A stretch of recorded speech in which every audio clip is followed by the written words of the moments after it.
ശിവാനി, ശിവാനി,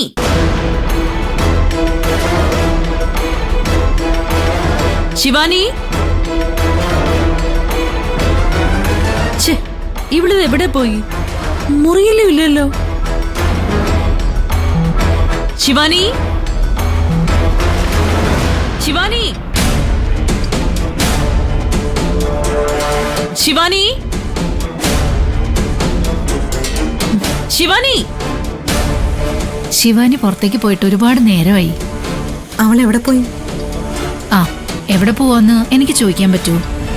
ഇറങ്ങിപ്പോകുന്നത് ഞാൻ കണ്ടായിരുന്നു. നല്ല ടെൻഷൻ ഉണ്ടായിരുന്നു മുഖത്ത്. ഇവിളിത് എവിടെ പോയെന്ന് അറിയില്ലല്ലോ.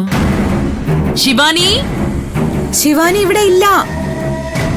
അവള് പുറത്തെവിടെയാ പോയേക്കുവാ. അത് നിനക്ക് ഇങ്ങോട്ട് വന്ന് പറഞ്ഞാൽ എന്താ കുഴപ്പം? ഭിക്ഷ ചോദിച്ചു വരുന്നവരോട് അകത്ത് നിന്ന് ഇവിടെ ആരും ഇല്ല എന്ന് വിളിച്ചു പറയുന്നത് പോലെ ഉണ്ടല്ലോ.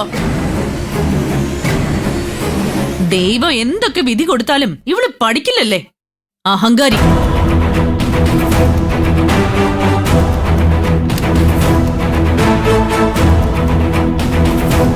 അതെ, ദൈവം വെറുത്തവളാ ഞാൻ, സമ്മതിച്ചു.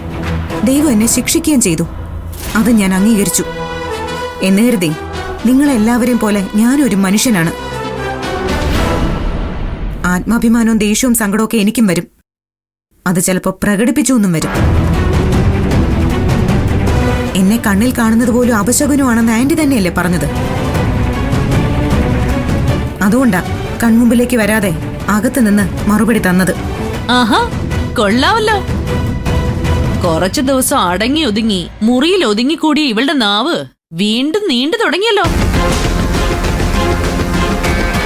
ഇക്കണക്കിന് നിനക്ക് എല്ലാ സ്ത്രീകളെയും പോലെ ഒരു കുഞ്ഞിന് ജന്മം നൽകി അതിനെ വളർത്താനുള്ള യോഗം കൂടി ദൈവം തന്നിരുന്നെങ്കിൽ